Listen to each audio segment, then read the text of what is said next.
Hi everybody, my name is Sarah, Pearls of Wisdom and Food with Keto Under 20. Welcome to my channel. Today is Messy Monday, April 10th. If you're new here, Messy Monday means your weekend had some oops in it and you need to pull it back in together.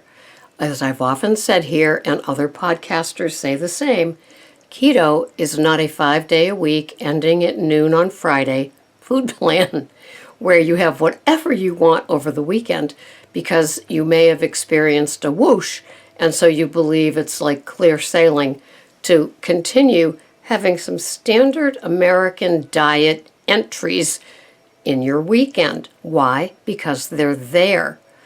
I went to the Earthy Crunchy place one Saturday for lunch instead of the usual midweek one, and all around me were like the thick-cut, homemade French toast type of things, slathered in real maple syrup and real butter and all that kind of stuff. Very dangerous for me. And I like it better when my friend and I go and there's like people behind us eating, and it's not like everywhere and you can't smell that sort of smell everywhere. Yeah. Whew. So, my weekend was not messy.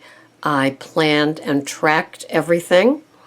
Kind of a fun weekend, actually. Friday night was Crackslaw, easy Crackslaw. You can Google easy Crackslaw and see what it is that I make.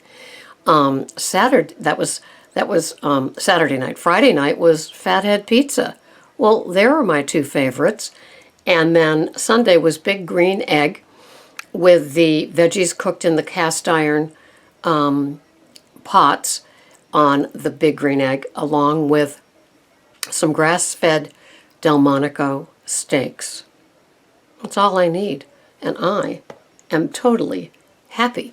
So entering into Monday, as this airs, it will be later in the day because I work the overnight, and so I'm not here to upload it. So you will see it at a little bit later time on Monday, and that's how it rolls. But we definitely want to avoid a messy Monday this week, and we definitely, as we are assembling Easter baskets, if that's what you're doing, you also need to be aware that one for me, two for them, one for me, two for them, and nobody's seeing me, there's no cameras, that it's okay. It's not okay. And if you check the ingredients on a lot of those chocolates anyway, there's no real chocolate in any of them. That's sad, isn't it? So you want to have, if you're going to have a real piece of chocolate, make it as intensely dark as you can handle, and track it and call it a rare and appropriate treat. Period. End of conversation.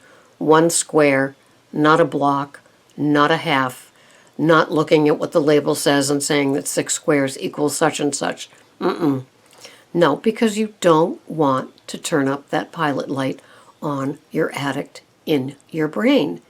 And this is the last week of candy-filled dreams and thoughts and grocery stores and Rite Aids and CVS's and Walgreens. Everybody is just loaded with all that not good for us food.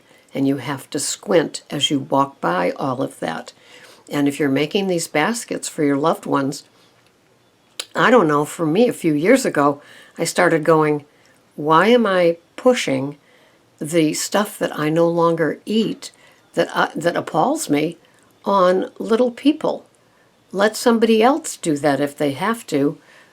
I swallow hard at Halloween, but Easter, card and a check now. That's what I do. Is it, am I a curmudgeon? I could be, but I see all the people around me and watch all of the, YouTube and Facebooks and all of those sort of things, and I guess I leave that to the other people. It's hard to push something on people that was my downfall, right? Doesn't make sense. So, no messy Monday today, I hope. And definitely no messy Monday from a week of all the tempting things. If this is if this is your tough time of year, you need to sharpen those tools in your toolkit and be able to say, no thank you, look the other way. There's a famous designer, and he said that he looks at all of the food that they have at his photo shoots as plastic. And find some way that you look at it, but I don't want to see anybody get into that dangerous territory, because once that addict part of our brain, the rewards and pleasure center, is lit, it wants what it wants. And I'm telling you, mind over matter, my mind can convince me, as you heard in a previous podcast that I did. I suggested the green apple approach to something. And if you're really, really hungry, a green apple will taste absolutely delicious. And one person wrote in that she does the same thing with carrots as well, that having a carrot when you're really, really hungry can taste pretty good. And I hope it's organic. And you track it. But that will give you the true determinant if you're really, really hungry or if your addict is running the show. And it doesn't take much sugar or carbs, grainy carbs in your body to trigger all of that. And so sometimes we need to be uber safe around all of it. My Easter weekend will have a ham and a prime rib. And those animal proteins will be a wonderful focus for me, along with healthy, wonderful vegetables to accompany those 2 nights of ham and prime rib. And that's how I roll now. My sugar demons aren't being fanned or flamed, and I hope yours aren't either. You know, I get excited about culture-raised butter, organic cream, having my leafy greens, having my salad with the lightly roasted asparagus in it. To me, that makes me all excited, and I'm not getting tired of it. And sometimes I tweak what I put in it, and then it seems like a whole new day all over again. It's not Groundhog Day. And so if you're doing keto, remember that it's 7 days a week, and if you want to have a blowout, you can, but you can, all those things that they talk about with ketosis and ketones and getting knocked out, and you know, if you're a food addict, you don't know where that one piece of something that you shouldn't be having, that carb or grain, is going to take you. You don't. You don't know. Absolutely nothing might happen, and that might make you feel like, oh, you got away with it. But trust me, something could be triggered and working on you. And so you might have something unsafe on Friday night and then get nothing on Saturday, because it's like, see, I can have a treat and get away with it. And then Sunday rolls around and it's like, yes, please pass, you fill in the blank, and you help yourself to it. And you don't see the connection yet. So be very careful.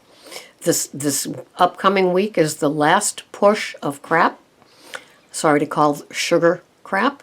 And if you must have a piece of that brown stuff, make sure it's intense, darkly organic chocolate. And that takes some of the bloom off the rose right there, doesn't it? No, it's not one of those Cadbury eggs, sorry. So stay safe, my little friends. Thank you for watching. Please subscribe if you haven't. I will see you the next time. This has been Sarah, Pearls of Wisdom and Food, with Keto Under 20. Thanks for watching. Bye-bye for now.